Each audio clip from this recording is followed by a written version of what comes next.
उस टाइम के वित्त मंत्री कैप्टन अभिमन्यु की कोठी फूंक दी गई थी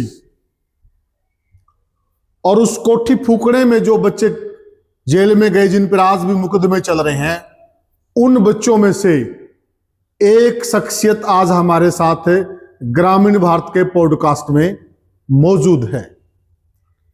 उस मामले की सच्चाई क्या है, कोठी क्यों फूकी, कैप्टन अभिमन्यु से क्या जाति दुश्मनी थी। भाई साहब पहले थे जाट, देसी जाट, और अब बन गए भाई साहब जट सिख। ये भी एक रोचक किस्सा है। बीवी हैं, बच्चे हैं, छोटे बच्चे हैं, औरतें हैं, बुजुर्ग हैं। मतलब कोठी को यूं फूकना कहां तक जायज था और कोठी फूकने से क्या हासिल हो रहा था। देखो भाई साहब, और पर्टिकुलर वहां देखिए, पर्टिकुलर भीड़ को यह भी पता था कि यही कैप्टन अभिमन्यु की कोठी है। रोहतक में क्या केवल कैप्टन अभिमन्यु ही रहते हैं? रोहतक में क्या केवल कैप्टन अभिमन्यु ही रहते थे? तो उन्हीं की कोठी क्यों फूकी? बोले तुम्हारा पाकिस्तान में क्या संबंध है? को भी सर छोटू राम के टाइम से छोटू कहना शुरू कर रखा था। छोटू कपड़ा मार, छोटू पंखा साफ कर, छोटू ये काम कर। सर छोटू राम को डिफेम करने के लिए उनको उस दौरान ऐसा हुआ होगा, कुछ पर्टिकुलर लोग जिनका एक एजेंडा था कि मुझे मनोज दुहन को नुकसान पहुंचाना है, ऐसे लोग भीड़ में आए और उन्होंने भीड़ के वो लीडर बने एट द स्पॉट, और भीड़ से उन्होंने वो करवा लिया जो चाह रहे थे। और कितने साल तक आप जेल में रहे? मैं राजित 4.25 साल, 3 साल 9 महीने। 3 साल 9 महीने। तो आपको अब क्या लगता है कि जो आप अंदर भी रह के आए हैं, आपने सारी चीजों पर आत्मचिंतन भी किया होगा, जिस मूवमेंट के लिए, जिस उद्देश्य के लिए आप लोग लगे थे, क्या उस उद्देश्य की प्राप्ति इस तरीके से हो सकती है? ये नहीं लगता कि इससे कौम की बदनामी हुई, हमारा भाईचारा छिन्न भिन्न हुआ? नहीं, देखो दरारें आई, राजकुमार सैनी जैसे लोग इन चीजों का फायदा उठा गए। नमस्कार साथियों, मैं हूं आपका होस्ट कुलदीप सिंह पुनिया और मैं लेकर चलता हूं आपको सामाजिक दुनिया। साथियों, 2016 में जो जाट आरक्षण की लड़ाई लड़ी, और बड़ी बात क्या थी, जिस मकसद के लिए लड़ाई लड़ी गई थी वो मकसद आज तक हासिल नहीं हुआ। और अब बड़ा बखेड़ा क्या है कि चंदे के पैसे जो इकट्ठे हुए थे आरक्षण की लड़ाई के लिए, उन पर चौधरी जूतम पुजार हैं। शर्म की बात है। जिस वक्त 2016 की ये लड़ाई लड़ी गई, वैसे आंदोलन तो ये पहले से स्टार्ट हो गया था, लेकिन मैं 2016 का यूं ले रहा हूं क्योंकि जो 2016 में जो आगजनी हुई थी, रोहतक में जो घटनाएं हुई, उस टाइम के वित्त मंत्री कैप्टन अभिमन्यु की कोठी फूंक दी गई थी और उस कोठी फूकने में जो बच्चे जेल में गए, जिन पर आज भी मुकदमे चल रहे हैं, उन बच्चों में से एक शख्सियत आज हमारे साथ ग्रामीण भारत के पॉडकास्ट में मौजूद है। उस मामले की सच्चाई क्या है, कोठी क्यों फूकी, कैप्टन अभिमन्यु से क्या जाति दुश्मनी थी, क्या कारण थे, इस सारे षड्यंत्र के पीछे कौन था। तो सीबीआई की जांच हुई, वो कितनी सही है, कितनी गलत है, सच्चाई क्या है, 2016 के मामले की सच्चाई क्या है, ये पूरी पड़ताल करेंगे हम। हमारे साथ हैं मनोज दुहन। गांव इनका जसिया पड़ता है, जहां पर छोटू राम धाम है और जिस धाम में आजकल खींचतान चल रही है। और भाई साहब पहले थे जाट, देसी जाट, और अब बन गए भाई साहब जट सिख।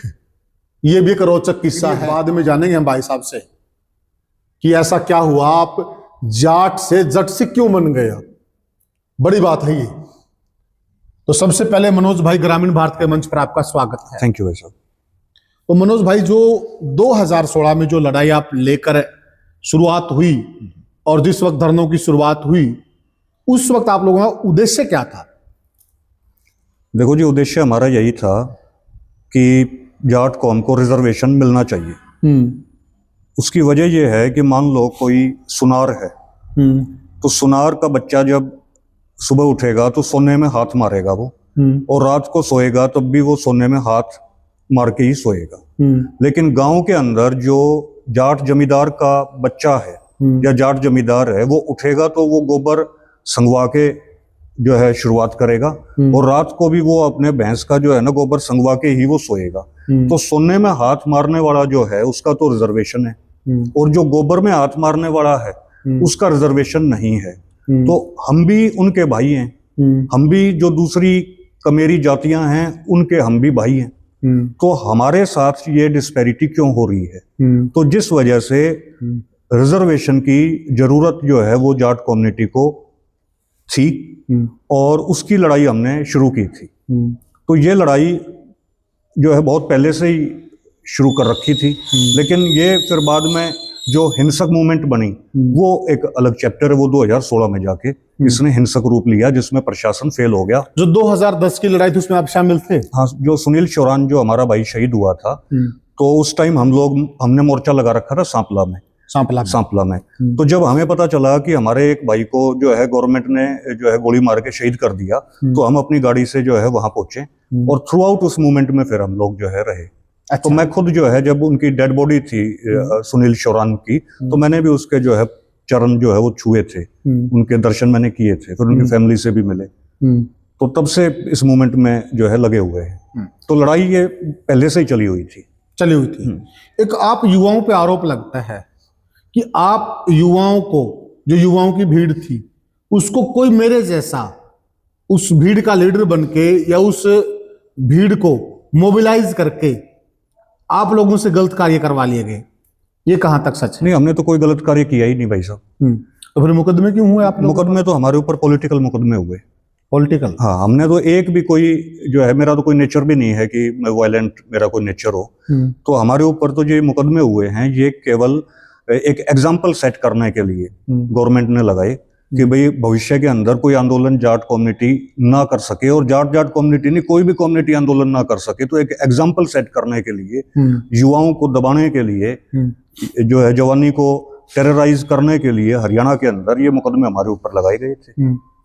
अच्छा, एक बात बताओ आप, जो जितने भी बच्चे, हम इन चीजों पे आएंगे, चलो पहले हम हाँ बाद में आएंगे, पहले एक बार आरोपों पे आ जाते हैं। जो आप बच्चे जितने भी इस आंदोलन में शामिल हुए, जिन जिन लोगों पर मुकदमे हुए, आप लोगों की कमेटी ने मदद की कि नहीं की? सच्चाई बताना। नहीं, कौन सी कमेटी ने जी? मतलब हमारे ऊपर जिस वक्त आप पर मुकदमे हुए उस टाइम कौन सी कमेटी थी? देखो जी, जो जाट रिजर्वेशन मूवमेंट में जो हम लोग बंद रहे 4.25 साल और कैप्टन अभिमन्यु के झूठे केस में बंद रहे, तो हमारे पास किसी भी कमेटी ने कोई मदद नहीं पहुंचाई। नहीं पहुंचाई। मतलब पूरी जाट कम्युनिटी जो है इस मामले में फेल्ड रही, मतलब फेल साबित हुई कि वो कैप्टन अभिमन्यु की कोठरी के मुकदमे में जो हम 4.25 साल जेल में रहे, हमारी मदद किसी ने भी नहीं पहुंचाई। एक चीज। नंबर 2, कोई भी खाप चौधरी जो है वो हमारे से मिलने नहीं आया। एक सिंगल खाप का भी चौधरी जो हमारे से मिला हो वो बता दे कि भाई हम जाके, क्योंकि सारे ही डरे हुए थे भाई साहब। जितने भी खाप चौधरी थे वो सारे के सारे जो उल्टा कैप्टन अभिमन्यु के घर पे जाके तो कह रहे थे कि भाई आपकी कोठरी गलत फूकी गई। बात ठीक है, किसी का भी घर नहीं फूकना चाहिए, लेकिन हमारे पास आकर कोई भी नहीं मिला, क्योंकि उनको ये डर था कहीं जो है उनके ऊपर ही कोई इल्जाम ना लग जाए। और दो बातें हो सकती हैं। खाप चौधरी को ये भी तो हो सकता था ना, क्योंकि रोहतक में क्या केवल कैप्टन अभिमन्यु ही रहते हैं? रोहतक में क्या केवल कैप्टन अभिमन्यु ही रहते थे? तो उन्हीं की कोठी क्यों फूकी? देखो जी, उनकी कोठी नहीं फूकी, रोहतक में आधा शहर जल गया था। जो है आधा शहर तो जल गया था। हाँ। दुकानें जल गई थी, बाजार जल गए थे, बहुत कुछ हुआ, ये सच्चाई है। लेकिन नेताओं में मुझे ये बताओ कि कैप्टन अभिमन्यु की कोठी के अलावा किस नेता की कोठी फूकी गई? देखो जी, धर्मपाल मकड़ोली जी का नूर गार्डन है, वो धर्मपाल मकड़ोली जी भी उस टाइम जो है किसी पॉलिटिकल पार्टी के लीडर ही थे। उनके नूर कौन सी पार्टी में थे वो? शायद वो मेरे ख्याल में इस टाइम तो पता नहीं, चौटाला पार्टी में, उस टाइम भी शायद चौटाला पार्टी में ही हूँ। तो उनका जो है नूर गार्डन, उसको जो है जलाया गया। और इस तरीके से बहुत से लीडर्स थे भाई साहब, उनके भी प्रीमिसेस में आग लगी है, कोई ऐसी बात नहीं है। तो कांग्रेस पार्टी के लीडर का भी नुकसान हुआ? अब कांग्रेस पार्टी का इस तरीके से तो मुझे पता नहीं है, लेकिन मैं बताता हूँ हुआ क्या था भाई साहब। मैं भी सेक्टर 14 में रहता हूँ और सेक्टर, देखिए, जब चीजें आकलन करते हैं ना, जब नजर डालते हैं कि पर्टिकुलर एक पार्टी के नुकसान नहीं हुआ और बाकी पार्टियों को नुकसान हुआ। मेरे ख्याल में गीता भोकल की भी कोठी को नुकसान हुआ है भाई साहब। योगिता बुक्कल जो आई नहीं ऐसी कोई नॉलेज में, हमारे नॉलेज मुझे ध्यान नहीं, लेकिन इस तरीके, लेकिन हमारा वो सब्जेक्ट नहीं है। कैप्टन अभिमन्यु की कोठी जो फूकी गई है ना भाई साहब, वो एक सडन इंस्टिगेशन था। सडन इंस्टिगेशन ये था कि उस टाइम शायद 19 तारीख को कैप्टन साहब की कोठी में आग लगी है, तो 19 तारीख को जो है ना गोलियां चलाई थी दिल्ली बाईपास के ऊपर, और इनकी कोठी के बाहर जो है वो यूनिवर्सिटी का गेट नंबर 2 है, बिल्कुल सामने, सेक्टर 14 के सामने। हाँ। वहां उस जगह के ऊपर एक बहुत बड़ा धरना जो है वो स्टूडेंट्स ने लगा रखा था। उससे पहले स्टूडेंट्स को हॉस्टल में घुस के भी पीटा गया था प्रशासन के द्वारा। तो 19 तारीख को जो है दिल्ली बाईपास के ऊपर जो आईजी था रोहतक का, वो घबरा गया। सर छोटू राम ने एक बात लिखी है जाट गजट में कि भाई जो प्रशासनिक अधिकारी हो ना उसको बोल्ड होना चाहिए। तो और उसके प्रशासनिक अधिकारी के चयन का जो क्राइटेरिया है उसमें एक बात सर छोटू राम ने ये भी लिखी है कि उसको रात को कम से कम 10-12 किलोमीटर तक जंगल में अकेला चलवाया जाए कि उसके अंदर डर ना हो। अदरवाइज हमने ऐसा भी देखा है कि जजेस के आगे मर्डर हो जाते हैं और जज गवाही नहीं देते। तो रोहतक का जो आईजी था वो घबरा गया जब जाट रिजर्वेशन मूवमेंट चली। उसने क्या किया कि सारे पुलिस फोर्स को अपने बचाव में अपनी कोठी के चारों तरफ तैनात कर लिया। अच्छा। जिसकी वजह से रोहतक के अंदर जो है वो पुलिस प्रशासन की कमी होगी, क्योंकि सारा का सारा पुलिस फोर्स आधा तो आईजी के बचाव में लग गया। अच्छा, अब उसके बाद तो उनकी कोठी भी फूक दी हुई थी आईजी की कोठी भी फूक दी थी। तो ये वो क्या करेंगे? एक ही प्रीमिसेस था ना, ज्यादा दूर नहीं था भाई साहब। कैप्टन अभिमन्यु की कोठी भी होगी, सर्किट हाउस हो गया, और जो है आपका उस आईजी का भी हो गया। तो अब गांव से जो भीड़ आई, तो रोहतक के अंदर जो गांव से भीड़ आ रही थी शहर के अंदर ट्रैक्टरों के अंदर, और वो इसलिए आ रही थी कि भाई हमारे बच्चों को मारा जा रहा है, हमारे बच्चे जो हॉस्टल में हैं उनको मारा जा रहा है, फिर हमारा गांव में बैठने का क्या फायदा हुआ। प्रचार ये चला गया लोगों में। प्रचार भी था भाई साहब, हकीकत भी थी। हकीकत थी, स्टूडेंट्स को जाके पीटा गया था। क्यों पीटा गया? वो यूनिवर्सिटी के अंदर घुस के रात को? हाँ, रात को पीटा। रात को वो कोई आंदोलन कर रहे थे, कोई उग्र प्रदर्शन कर रहे थे? कोई उग्र प्रदर्शन नहीं था। लेकिन मेंटलिटी है ना गवर्नमेंट की कि वो अपने जो राजकुमार सैनी था उसको नहीं रोक रही थी कि वो जाटों के खिलाफ बयानबाजी कर रहा था। हाँ, उसी दौरान एक जातिगत सिस्टम भी चल रहा था। जातिगत सिस्टम चल रहा था, जाटों को नीचा दिखाने का। तो उस चीज का रोष जो है वो जाटों को था। अच्छा। तो और स्टूडेंट्स को पीटा गया। तो गांव से जो लोग ट्रैक्टरों के ऊपर आ रहे थे, तो फिर थोड़ी बहुत जो पुलिस फोर्स थी ना उसको प्रशासन ने लगा दिया। कुछ तो आईजी की कोठी में लग गए, कुछ पुलिस फोर्स को लगा दिया जो शहरी हिंदू है उसकी जो कॉलोनीज हैं उनकी रक्षा में लगा दिया, कि उनको ये लगा कि ये जातिगत दंगे में तब्दील ना हो जाए, इसलिए जो शहरी हिंदू है जो पाकिस्तान से आए हैं उनके कॉलोनियों के बचाव में, पंजाबी कह दें हम, तो उनकी कॉलोनियों के बचाव में जो है वो पुलिस फोर्स को लगा दिया। बाकी मर जाएं। चलो, अब सरकार जो है उसकी मेंटलिटी जातिगत मेंटलिटी थी भाई साहब। तो अब क्या हुआ कि जो इस तरीके से एडमिनिस्ट्रेशन हो गया फेल। सेक्टर 14 के बाहर जो स्टूडेंट्स बैठे हुए थे धरने के ऊपर, तो जब स्टूडेंट्स मारे गए तो भीड़ जो होती है ना उसका कोई वो नहीं होता, चेहरा नहीं होता भीड़ का। सही। तो ना दिमाग होता। उस भीड़ को ये नजर आया भाई कैप्टन अभिमन्यु की कोठी है, ये बीजेपी का है, इसका अपराध जो है वो दुगना हो गया। एक तो ये जाट है और दूसरा ये बीजेपी में है। तो वो कैप्टन अभिमन्यु के प्रति रोष नहीं था, वो रोष जो था ना वो बीजेपी के प्रति था।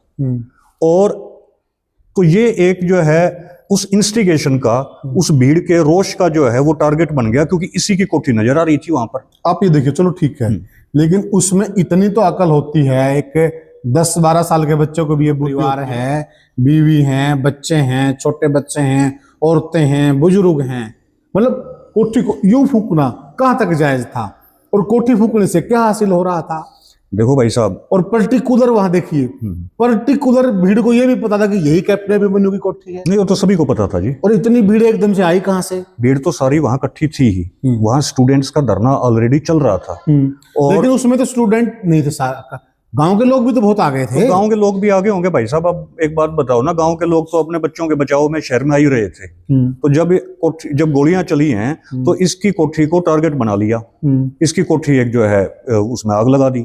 ठीक है, आपको यूं नहीं लगता उस वक्त देखिए कुछ चतुर चालाक लोग होते हैं, वो भीड़ में घुस जाते हैं और भीड़ में घुसकर अपना एजेंडा फिट कर देते हैं एक आदमी भीड़ में घुसे कहते हैं, चलो ये करते हैं, चलो अब उधर उसको देखते हैं, और भीड़ पीछे पीछे लग लेती। उस दौरान ऐसा हुआ होगा, कुछ पर्टिकुलर लोग जिनका एक एजेंडा था कि मुझे मनोज दुहन को नुकसान पहुंचाना है, ऐसे लोग भीड़ में आए और उन्होंने भीड़ के वो लीडर बने एट द स्पॉट, और भीड़ से उन्होंने वो करवा लिया जो चाह रहे। ऐसा भाई साहब, जिस दिन मुझे ऐसा लगता है, मेरी जो पर्सनल समझ है कि फर्स्ट डे तो ऐसा नहीं हुआ होगा। जो इनकी कोठी में जो दूसरे तीसरे दिन भी जो आग लगी है ना, उसमें मुझे ऐसा लगता है कि उसमें हो सकता है वो चतुर चालाक लोग घुस गए हों। फर्स्ट डे तो मेरी अपनी समझ ये है, 2 बार फूकी। हाँ, मेरे ख्याल में 2 या दूसरे दिन भी, क्योंकि मैं इस बात का इसलिए गवाह हूं क्योंकि मेरा होटल जो है दिल्ली बाईपास के ऊपर है। तो मैं उस दिन अपने होटल की छत पर था, और मैं चारों तरफ से छत के ऊपर, क्योंकि मैं बाहर इसलिए नहीं जा रहा था कि बाहर जो है वो जो माहौल अच्छा नहीं था, तो मैं अपने होटल की छत के ऊपर बैठ के, और मेरे को साक्षात नजर आ रही थी चीजें कि भाई यहाँ जो है ये गोलियां चल रही हैं, गोलियों की आवाज है, कैप्टन अभिमन्यु की कोठी में जो है ये आग लगी हुई है। और इस तरीके से मेरे को चारों तरफ, कितनी दूर था आपका होटल वहां से? होगा जी 500 मीटर 400 मीटर दूर। 400 मीटर। हाँ, अच्छा। तो 400 मीटर दूर पे उस टाइम तो ज्यादा बसासत भी नहीं हुई थी, 10 साल पहले की बात होगी, तो मेरे को नजर आ रहा था वो। तो मेरे को ऐसा लगता है कि फर्स्ट डे तो जो है कैप्टन अभिमन्यु साहब की जो कोठी में आग लगी है ना, वो सडन इन्वेस्टिगेशन है। लेकिन जो सेकंड या थर्ड डे जो लोग पहुंचे हैं ना, वो किसी षड्यंत्र के तहत पहुंचे होंगे। अच्छा। वो कोई ना कोई एजेंडा सेट करने के लिए लोग गए होंगे, इसमें भी कोई दो राय नहीं है। ऐसा हो सकता है, ऐसा हुआ ही होगा जी। जी। तो एक बात बताओ मुझे, आप जब कोठी में आग लगी, आप कितने लोग हो इस मुकदमे में, कोठी वाले मुकदमे में? हम लगभग होंगे जी 70 के लगभग। 70 लोग। अब 70 के 70 बार हैं। हाँ जी, सारे बार हैं अब तो। अब मुकदमा कितने लोगों पे चल रहा है? सभी के ऊपर चल रहा है जी। 70 के 70 पे। और कितने साल तक आप जेल में रहे? मैं राजी 3.25 साल, 3 साल 9 महीने। 3 साल 9 महीने। तो आपको अब क्या लगता है कि जो आप अंदर भी रह के आए हैं, आपने सारी चीजों पर आत्मचिंतन भी किया होगा, जिस मूवमेंट के लिए, जिस उद्देश्य के लिए आप लोग लगे थे, क्या उस उद्देश्य की प्राप्ति इस तरीके से हो सकती है? नहीं जी, हमने तो ये तरीका अख्तियार ही नहीं किया। हमने हिंसा का कोई तरीका अख्तियार किया ही नहीं था, उस टाइम भी नहीं किया था, और आज भी हमारी सोच इस तरीके की नहीं है। जिन लोगों ने भी किया, मैं जिन लोगों ने किया तो उन्होंने गलत किया, लेकिन ये नहीं लगता कि इससे कौम की बदनामी हुई, हमारा भाईचारा छिन भिन हुआ? नहीं, देखो जी, दरारें आई, राजकुमार सैनी जैसे लोग इन चीजों का फायदा उठा गए, और जहर उगला, हम भाइयों को नजदीक आना चाहिए था, हमको दूर किया गया, ऐसा नहीं लगता आपको? देखो, कौन से भाइयों को नजदीक आना चाहिए था जी? मतलब अब बात यह है कि सर छोटू राम जी एक बात कहा करते थे कि ऐ भोले जमींदार, तू मेरी 2 बात मान ले, एक ले बोलना सीख, दूसरा दुश्मन पहचान ले। हमारी कौम जो है ना, वो दुश्मन नहीं पहचानती थी। और जितनी दूसरी कौमें हैं जो गैर जमींदारा कौम हैं, गैर जमींदार शहरी जातियां जो हैं, वो जाटों को हमेशा अपना दुश्मन मानती आई है, और आज से नहीं मानती आई, सर छोटू राम के टाइम से मानती आई है। वो तो अपने दुश्मन की सीध बांधे हुए थी जाटों की, और इसलिए उन्होंने छोटू राम के टाइम से छोटू कहना शुरू कर रखा था। छोटू कपड़ा मार, छोटू पंखा साफ कर, छोटू ये काम कर, सर छोटू राम को डिफेम करने के लिए, उनका नाम खराब करने के लिए। लेकिन जाट कम्युनिटी को ये समझ में अब आया जाट रिजर्वेशन मूवमेंट के बाद कि भाई जिनको तुम अपना भाई समझे बैठे हो ना, वो तो तुमको 35 मानती है। तो भाईचारा इससे खराब हुआ है, वो बात नहीं है। इससे जाटों को समझ में आया है कि भाईचारा तो भैया पहले से ही खराब था। तुमको अब समझ में आया है कि भाई दूसरी जो कम्युनिटीज हैं वो तुम्हारे बारे में क्या सोच रखती हैं। जाट मुगालते में थे, वो जाटों का मुगालता 2016 में दूर हुआ है। और जहां तक बात है इसमें वायलेंस की, तो इसमें गवर्नमेंट को कटघरे में खड़ा करना चाहिए कि भाई आपने जो है कोई लाठी नहीं मारी जाट युवाओं को, आपने उनके ऊपर जो है सीधी ही AK-47 की गोलियां चलवा दी। तो उसमें हिंसा तो होगी। फिर जाट कौम कोई व्यापारी कौम थोड़ा ना है कि आप जो है एक जगह थोड़ा सा भी पटाखा फूट जाए और सारे शटर डाउन करके भाग जाएंगे। जाट कौम तो एक मार्शल कौम है। हम तो मतलब कि आमने सामने की लड़ाई लड़ने वाले कौम है। AK-47 की गोलियां चलेंगी तो भी हम पीछे नहीं हटेंगे, आगे ही चलेंगे। गोली की भी आवाज आती तो हम ये देखने जाते कहां से चली, कहां से आई है जी। हमारा नेचर है, नेचर है। क्योंकि हमारे सारे पूर्वज जो है उन्होंने first world war, second world war, हमने हमेशा लड़ाइयां लड़ी हैं। तो इस वजह से गवर्नमेंट का फेलियर हुआ है। अच्छा, फिर उसके बाद गवर्नमेंट के फेलियर के ऊपर प्रकाश कमेटी की रिपोर्ट को क्यों दबा दिया गया? प्रकाश कमेटी की जो रिपोर्ट है उसमें जो सारे के सारे पन्ने थे वो लाए गवर्नमेंट, ठीक है ना जी। अच्छा, जो बायस्ड इन्वेस्टिगेशन हुई है, अब मैं शपथ खा के कहता हूं श्री गुरु ग्रंथ साहिब जी महाराज की कि मेरा कैप्टन अभिमन्यु की कोठी को फूकने में 1% भी सोच नहीं थी, क्योंकि मेरा भी वहीं रहना है जी, सेक्टर 14 में, कैप्टन साहब का भी सेक्टर 14 में रहना है। और सब जानते हैं मेरा नेचर कि भाई मैं कभी इस तरीके का हिंसात्मक मेरा कोई नेचर ही नहीं है, मैंने जिंदगी में कभी कीड़ी भी नहीं मारी होगी। और कैप्टन साहब जो है आर्य समाजी हैं, वो वेदों की कसम खा जाएं, वो ऋग्वेद को साक्षी मान के कह दें कि भाई मनोज सिंह दून जो है वो तेरी कोठी में जलाने में उसका 1% भी योगदान हो, तो मैं जिंदगी में जो है ना कभी जो है हमें उन्हीं की बात को मैं सत्य मान लूंगा, वो ऋग्वेद के ऊपर हाथ रख के कसम खा जाएं। तो उन्होंने समझौता कर लिया, जो खापों ने कहा उन्होंने वो मान लिया।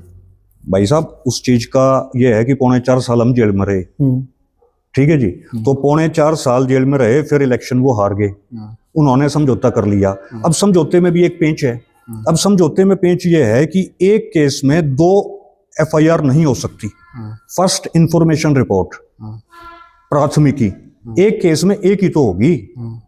ऐसा तो हो नहीं सकता कि भाई एक केस में 3 मुकदमे हो जाएं, एक केस में 4 मुकदमे हो जाएं, 2 मुकदमे होंगे एक केस में। अब जो है 4.25 साल खैर जेल में भी रहे, उसके बाद आज तक मुकदमा चल रहा है, 18 तारीख को हमारी तारीख है जी।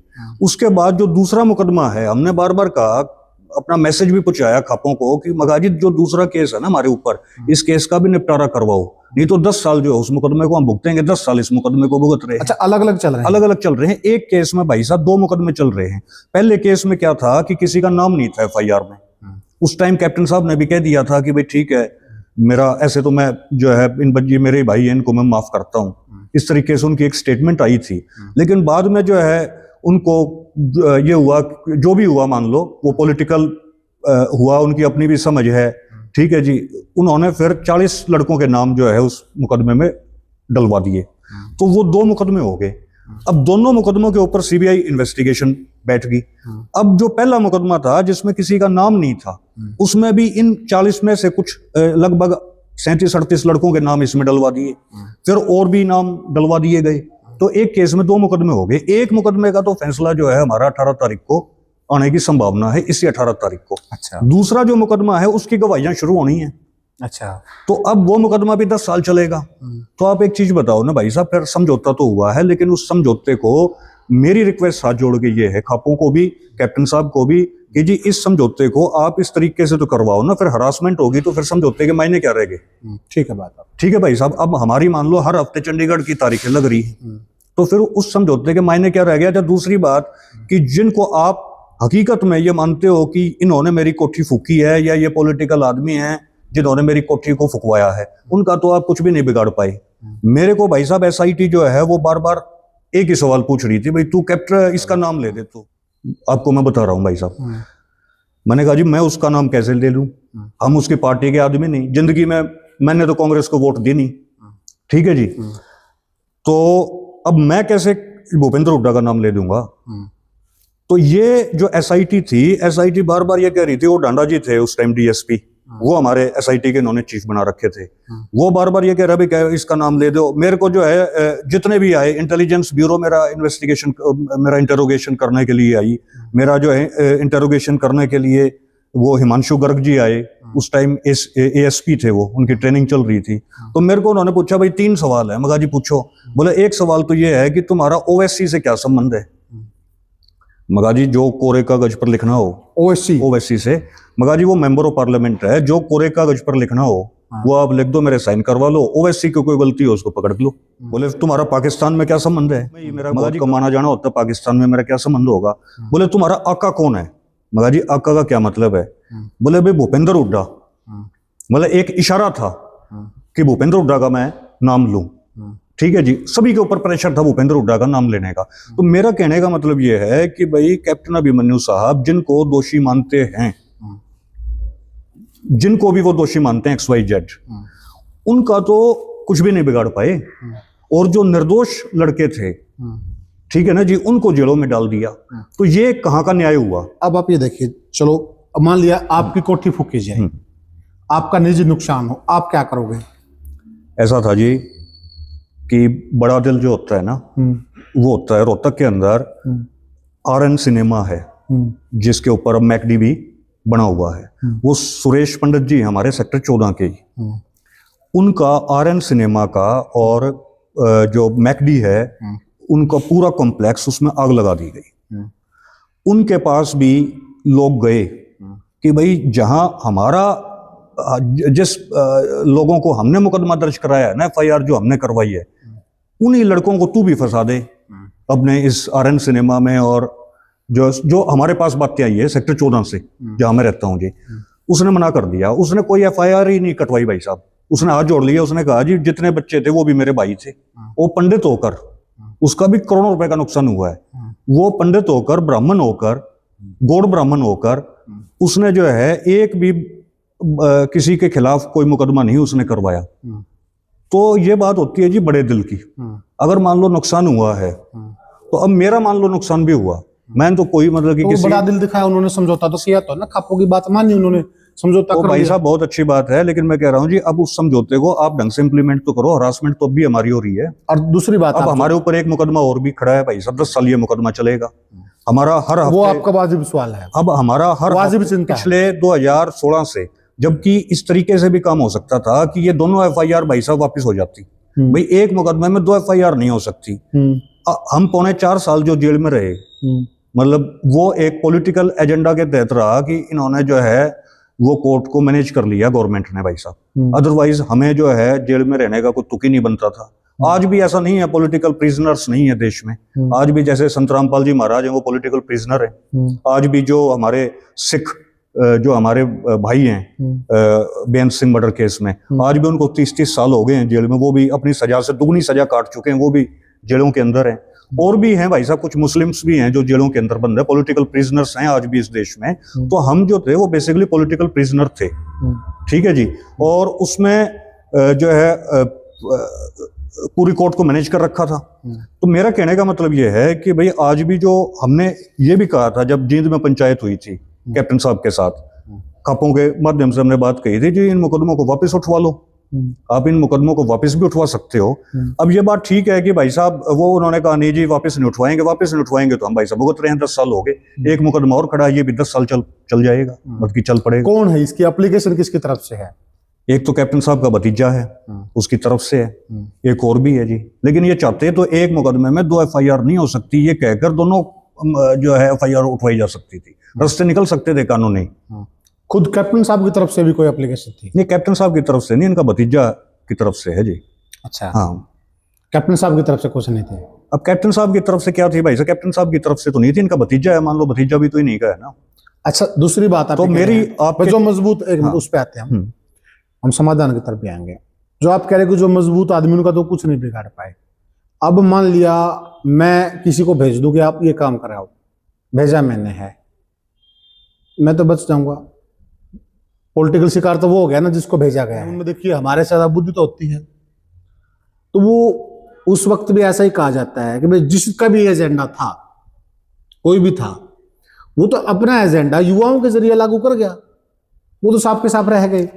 और जब तक है वो चीज सामने नहीं आएगी तो उनका कुछ बिगड़ भी नहीं सकता। देखो जी, वो तो इन्वेस्टिगेशन के ऊपर चीजें डिपेंड करती थी। और उसमें जो सीबीआई की इन्वेस्टिगेशन है ना, वो तो भाई साहब कोई इन्वेस्टिगेशन है ही नहीं। सीबीआई का वो था एक जो हमारा डीएसपी था सीबीआई का, मैं नाम भूल गया उसका भाई साहब, वो हिंदू पंजाबी कम्युनिटी से बिलोंग करता है। उसका तरीका ही ठीक नहीं था भाई साहब। वो सवाल ही ऐसे पूछ रहा, वो इन्वेस्टिगेशन वाले सवाल पूछ ही नहीं रहा था हमारे से, वो सवाल ही ऐसे पूछ रहा था, बोला भाई जाटों का जो है ना अब राज नहीं रहा, इस वजह से जाट जो है ये आंदोलन कर रहे हैं, उसके तो ये सवाल होते थे। तो कहने का मतलब ये है कि जो सीबीआई है, उसका नाम मैं भूल गया, मुझे आ जाएगा नाम भाई साहब, तो शायद रिटायर हो गया वो, सीबीआई का था वो। इस तरीके के हमारे ऑफिसर थे। सीबीआई की इन्वेस्टिगेशन तो भाई साहब सबसे रद्दी इन्वेस्टिगेशन है। जो लोकल आईओ होता है ना हमारा, यहाँ जो सांपला में, रोहतक में, मैम में, हिसार में, आपका जो लोकल आईओ है वो भी सीबीआई से बड़ी इन्वेस्टिगेशन कर लेता है। सीबीआई तो शायद वो किस लीडर ने कहा था भाई सरकार का तोता है, ये तो हकीकत है, ये तो हमने अपना भुगत के देखा है ना जी, इस बात को तो हम आज भी भुगत रहे हैं। तो इस वजह से ये तो सीबीआई को इन्होंने इंक्वायरी दे दी कैप्टन साहब ने, सीबीआई उसमें से कुछ निकाल ही नहीं पाई। तो जो बड़े जो हाथ है मान लो इस कैप्टन साहब की कोठी को जलाने के पीछे, तो उसको इससे बड़ी तो कोई एजेंसी है नहीं ना सीबीआई से, वो तो एजेंसी बताएगी। ये बात आपकी सही है, वो तो एजेंसी बताएगी। जब सीबीआई जांच हो गई या तो वो बड़ा हाथ आए, बड़ा हाथ आए जी जांच में, तब तो कोई फायदा है। बड़ा हाथ आए, आप जो उलझे हुए आज भी इस केस में तो सारे सामान्य ही है, वो तो सारे सामान्य हैं। सामान्य घरों के बच्चे हैं। ये एक आपको पॉइंट राइट है। तो जो सीबीआई जो एजेंसी है जो वही फेल होगी तो उसमें मतलब हम क्या कर सकते हैं जी। वो तो कैप्टन साहब ने ही तो सीबीआई एजेंसी बिठाई थी इसके ऊपर। जब फिर मेरा तो गृह मंत्री ने बिठाए होगे ना उस टाइम, देश के जो गृह नहीं जी, इन्होंने ही मतलब सारा इन्हीं के हाथ में था, ठीक है ना जी। और दूसरी बात ये है, मैं तो कैप्टन साहब का मैंने नाम इसलिए लिया, मेरे तो हजारों इंटरव्यू हुए हैं जिससे पहले मैंने कभी नाम नहीं लिया था। मैंने तो इसलिए नाम लिया क्योंकि जो है आपने पूछा सवाल इसमें, और मेरी अब भी ये रिक्वेस्ट है कैप्टन साहब से कि जी आप पहले ही इस चीज में जो है आपका पॉलिटिकल काफी नुकसान हुआ, आप नहीं मानोगे इस चीज को, क्योंकि जो है लीडरशिप होती है ना वो कभी सही बात को नहीं मानती है उसको। तो वो मैं इंटरव्यू सुन रहा था जो कैप्टन साहब ने आपको दे रखा है इंटरव्यू, उसमें वो कह रहे थे जी हमारा तो वोट परसेंट बढ़ गया। ये वोट परसेंट जो बढ़ने की बात है ना भाई साहब, ये बहुजन समाज पार्टी जो है ना उनके जो कैडर के लोग होते हैं ना वो देखते हैं कि भाई हमारा पार्टी का इतना वोट परसेंट बढ़ गया जी। वो तो पार्टी लेवल के ऊपर होती हैं चीजें, इंडिविजुअल लेवल के ऊपर तो ये होता है आप इलेक्शन जीते हो या आप इलेक्शन हारे हो, और अगर आप इलेक्शन हारे हो तो क्यों हारे हो वो समाज से पूछो, और समाज ये बताएगा कि भाई कैप्टन अभिमन्यु जो इलेक्शन हारा है उसमें एक बड़ा हाथ इस चीज का है क्योंकि इसने जाट युवाओं को जेलों में बंद किया था। हमारा सेक्टर 14 के जो लोग हैं वो कैप्टन साहब के घर पे गए हैं कि भाई मनोज की कोई गलती नहीं, घर में ही नहीं घुसने दिया। जो सेक्टर 14 के मोजिज आदमी हैं जी, हमारे पड़ोसी हैं, इनके पड़ोसी हैं। सेक्टर 14 के जो रेजिडेंट वेलफेयर एसोसिएशन के जो लोग थे और भी हमारे मित्र सज्जन प्यारे थे, हमारे बुजुर्ग थे, वो इनके घर में गई है कैप्टन साहब को कि भाई इस मुकदमे का सॉल्यूशन करवाओ जी, चलो, क्योंकि हमें अदरवाइज 10 साल और हमारे चक्कर कटेंगे। ये अच्छी, चलो आपकी अपील है इसको। और दूसरा आप ये बताइए मुझे, अगर समझौता हुआ है उस समझौते को मानते हो तो जी। दूसरी मुझे ये बताइए आप कि जो बच्चे आप जितने भी जेलों में थे और आज जो आप मुकदमे भुगत रहे हो, आज आपका क्या सपोर्ट है? आपकी कहाँ तारीख लगती है? चंडीगढ़ में? हाँ जी, हमारी पंचकुला में लगती है। पंचकुला में सीबीआई कोर्ट में? हाँ जी। तो कितने दिनों में तारीख लगती है? हमारे तो जी हर हफ्ते लग जाती है तारीख। अच्छा, तो फिर आपकी क्या मदद, आप कैसे जाते हो अब वहां पे?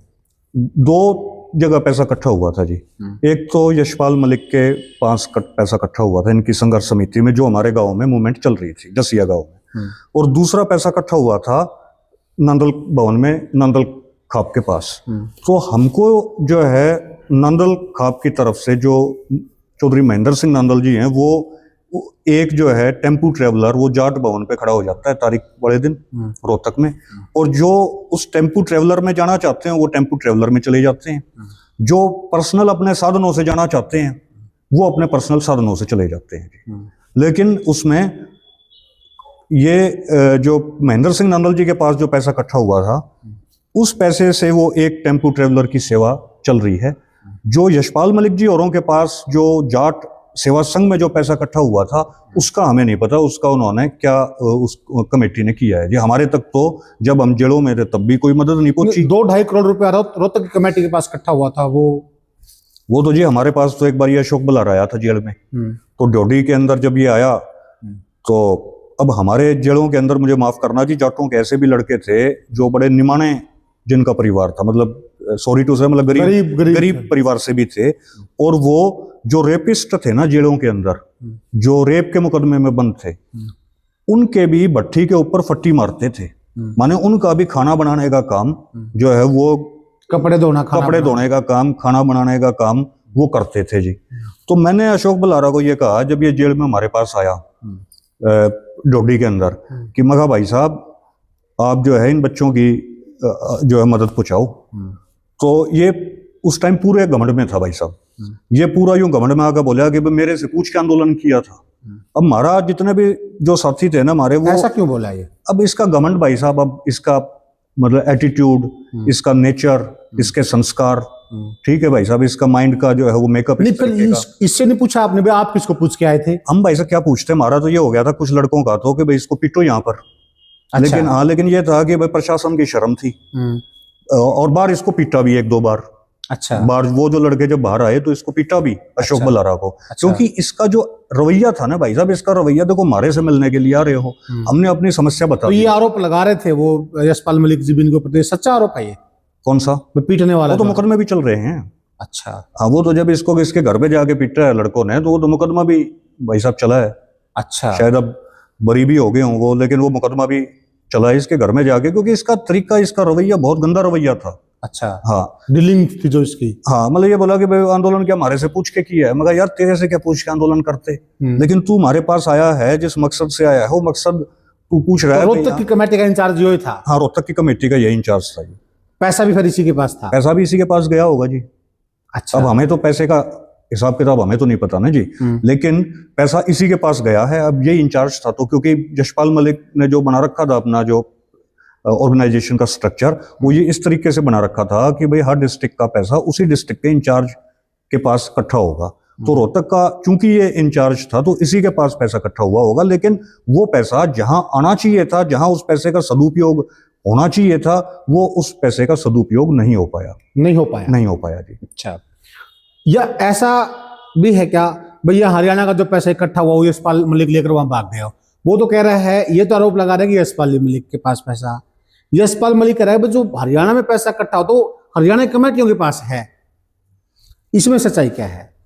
अब जी इसमें तो मुझे पता नहीं जी क्या सच्चाई है, लेकिन मेरे को इतना पता है कि भाई हमारे गांव में ये तो आरोप उसके ऊपर लगा देते हैं, वो ये बात कह देता है। अब तो जी ऐसा है ना भाई, पहले तो सारे इकट्ठे थे। पहले तो अशोक बल्हारा भी यशपाल मलिक जी के ही चमचिया मार मार के और जो है वो उसका नजदीकी हुआ, और इसमें कोई गुण थोड़ा ना है भाई साहब। अदरवाइज आप एक चीज देखो, अशोक बल्हारा जी के अंदर कौन सा गुण है जो मूवमेंट के लिए याद से हो? खैर, मतलब पहले तो अशोक बल्हारा और कानोदा जी भी, तो और रणधीर सिंह कानोदा भी और यशपाल मलिक जी भी, ये एक थे। ये बाद में इनके किस बात के ऊपर जो है इनकी आपस में फूट पड़ी, फिर अशोक बल्हारा जी अलग हो गए। अब कानोदा जो है ना, 1.5 साल पहले हम कानोदा जी के पास भी गए थे। हमारे गांव के सरपंच माननीय ओम प्रकाश हुड्डा जी भी थे, ठीक है जी, और भी थे हमारे जो साथी थे।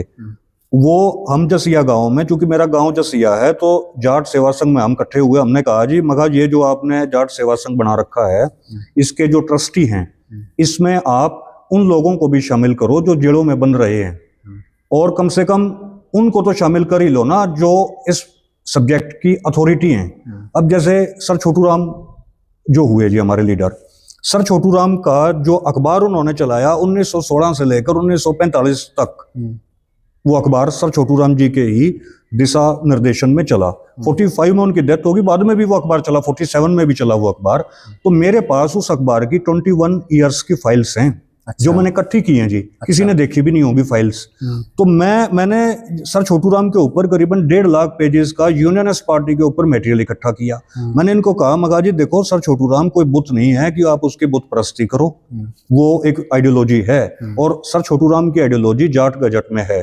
वो जाट गजट दास ने इकट्ठा किया है बड़ी मेहनत करके। तो कम से कम जो पढ़े लिखे नौजवान हैं, और भी हमारे जाट रिजर्वेशन में जो जेलों में बंद लड़के, कोई PhD है जी, ठीक है जी, कोई एडवोकेट है, और भी पढ़े लिखे हैं, और आपसे ज्यादा पढ़े लिखे हैं जो आपने इस ट्रस्ट में शामिल कर रखे हैं। तो मगर उनको भी तो आप स्पेस दो। तो यही जो कानोदा है ना, इसी ने मतलब उस टाइम क्या जवाब दिया? इसने क्या जवाब दिया जी? इसका जवाब तो ये है कि बस में इसको सीट मिल गई, तो अब ये किसी को बैठने ना दे। ये 2-2 सीट भी घेरने की भाई कोशिश करे। ये सोचे वो बस कि जो 3 लोगों की सीट होती है, ये उसी पे आलती पालती मार के बैठ जाए। तो ये उस टाइम पूरा यशपाल मलिक जी को भी इन्होंने बुलाया। तो ये उस टाइम यशपाल मलिक जी को भी स्पीच हुई, ये भी थे, मतलब ये नहीं चाह रहे थे कि कोई तीसरा आदमी, दूसरा आदमी, सही आदमी भी इसके अंदर आए। इन्होंने अपनी पूरी मोनोपोली बना रखी थी। अब इनकी आपस में बिगड़ गई। अब ये कह रहे हैं जी यशपाल मलिक चोर हो गया। अब ये कह रहे हैं जी जो है यशपाल मलिक कह रहा है भाई ये चोर हो गया। मैं ये कह रहा हूं भाई ये जो कानोदा जो है, ये इसका जो रवैया है, चोर चोर खेल रहे हैं, ये चोर चोर खेल रहे हैं। यशपाल इसका जो रवैया है कानोदा का, अब जो रवैया ये कह रहा है ना जी डेमोक्रेसी ले आओ, फलाना ले आओ, भाई हम जब तेरे पास गए थे तब तूने ये बात क्यों नहीं कही? अब तेरी यशपाल मलिक के साथ बिगड़ गई, तो अब तू कह रहा है जी यहाँ पर इस तरीके से लाओ। अच्छा, मैं वैसे आपको एक चीज बताऊं भाई साहब, जो जाट कम्युनिटी है ना, वो संस्थाओं के निर्माण में और संस्थाओं को चलाने में फेल साबित हुई है। जैसे एक ही तो संस्था हमारी थी, जाट शिक्षण संस्थान, जिसको हमारे बुजुर्गों ने कच्चे घर होते हुए भी पक्के जाट स्कूल बनवाए थे। आज उस जाट संस्था की क्या हालत है? आज कोई भी जाट ही कम्युनिटी का बेशक क्यों ना हो, उस जाट स्कूल में एडमिशन नहीं करवाएगा अपने बच्चे का। तो हमारी कम्युनिटी जो है ना, वो जाटड़ा और काटड़ा आपस में ये एक दूसरे को मारते, ऐसी कहावत भी है। तो जाट कम्युनिटी तो एक स्कूल नहीं चला पाई, एक संस्था नहीं चला पाई। जबकि आप दूसरी तरफ देखो कि जो सिख कम्युनिटी है, जो जट सिख हैं, उन्होंने 150 देशों के अंदर गुरुद्वारे खड़े कर दिए, 150 देशों के अंदर इंस्टीट्यूशंस खड़े कर दिए। तो मैंने इनको ये भी रिक्वेस्ट की, मैं कहा जी आपके